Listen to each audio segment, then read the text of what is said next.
Alors les mecs, aujourd'hui on va parler high-tech, j'ai reçu la dernière screen bar de la marque BenQ. Allez, c'est parti. Yeah, yeah, yeah, yeah, yeah. Coming in. Salut tout le monde, j'espère que ça va. Donc aujourd'hui, nouvelle vidéo qui n'est pas une vidéo skincare vu qu'on va parler high-tech. J'ai reçu la dernière screen bar de la marque BenQ, la Screen Bar Pro. Donc avant d'en parler, on va commencer par le rituel, dire la bienvenue aux deux derniers abonnés, les deux petits noms juste ici, bienvenue à vous. Et petit récap pour toute personne qui tomberait sur cette vidéo, qui ne me connaissent pas via Instagram, Twitch, TikTok ou bien YouTube. Moi c'est pas Jess, je suis une personne lambda comme vous les amis, mais qui partage tout son lifestyle sur grooming, fashion ou bien même high-tech comme aujourd'hui. Mais avant de vous en parler, je vais vous laisser d'abord avec l'unboxing.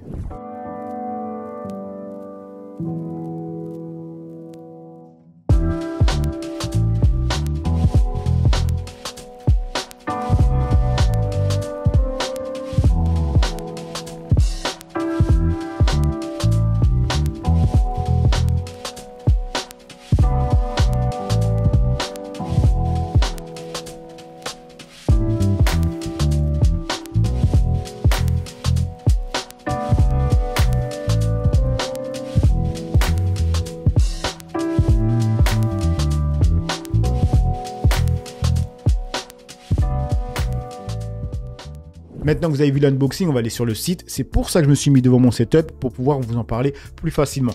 D'ailleurs, je ne vous ai pas dit c'était quoi une screen bar. En tout cas, pour ceux qui ne savent pas, c'est tout simplement une lampe de bureau qui s'accroche sur l'écran pour éclairer et du coup reposer vos yeux. Il y a tellement d'options en plus, rendre la lumière plus chaude, plus froide, l'intensité, mémoriser des choses. Il y a tellement de choses. Bref, donc j'ai reçu tous les modèles de la marque BenQ. J'avais reçu d'abord cette barre. C'était la première avec les commandes sur la barre basique. Ensuite, j'ai reçu celle-là. Et celle-là, voilà. La Screen Bar Plus avec la commande qui était filaire. Il y avait d'autres options encore. Ensuite, j'ai reçu celle-là. C'était la dernière. Donc, c'est la Screen Bar Halo avec la commande, mais qui était sans fil. Et en plus, il y avait une autre option, c'est qu'il y avait une lumière derrière la barre qui éclaire en fait le mur. C'est un mur blanc. En fait, ça enlève vraiment le contraste avec l'écran. Et ça, c'est vraiment une super option. Et c'est là que vous allez voir que entre la Screen Bar Pro et la Screen Bar Halo, il y a des choses où il y a des choses qui sont mieux sur la Screen Bar Pro et qui sont mieux sur la Halo. Voilà.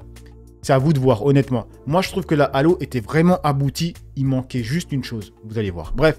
Donc, ça, c'est la dernière que j'ai reçue. Et je viens de recevoir celle-là, la Screen Bar Pro. Alors déjà, dans les specs, ce qu'on peut voir, c'est que la Screen Bar Pro, ce qu'elle a de plus par rapport aux autres, c'est déjà qu'elle éclaire plus de surface.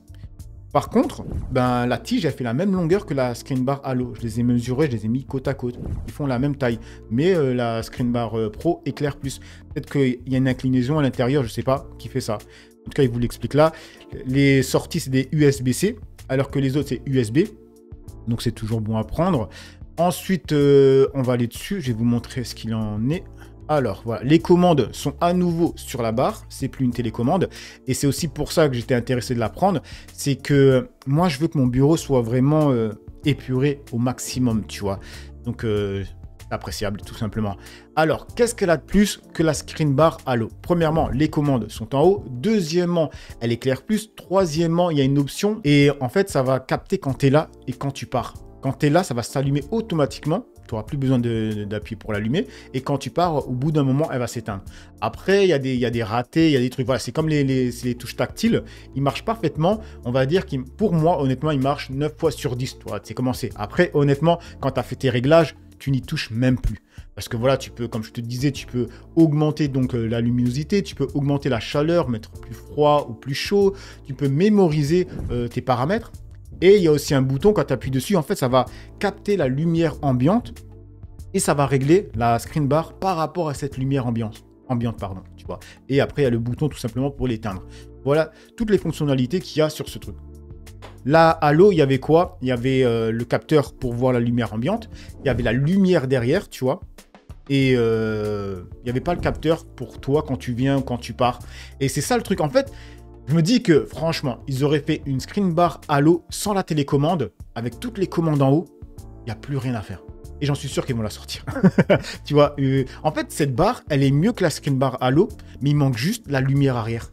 Et la lumière qui éclaire le mur. Parce que franchement, c'est une super option. Ça enlève vraiment le contraste entre l'écran et le mur. Ça fait que vos yeux ils se fatiguent beaucoup moins les mecs, ça c'est vrai. Sinon les amis, cet objet c'est pas du tout un gadget, hein. C'est vraiment quelque chose d'utile si tu travailles devant ton ordinateur, d'accord? Et là on est en décembre, va y avoir Noël, donc ça peut être un cadeau très intéressant. Les finitions sont folles, la qualité est folle, j'ai jamais eu de problème avec les screen bars depuis que je les utilise et j'ai vu la différence en les utilisant. Et BenQ, sur ça ils sont tip top, il n'y a rien à dire.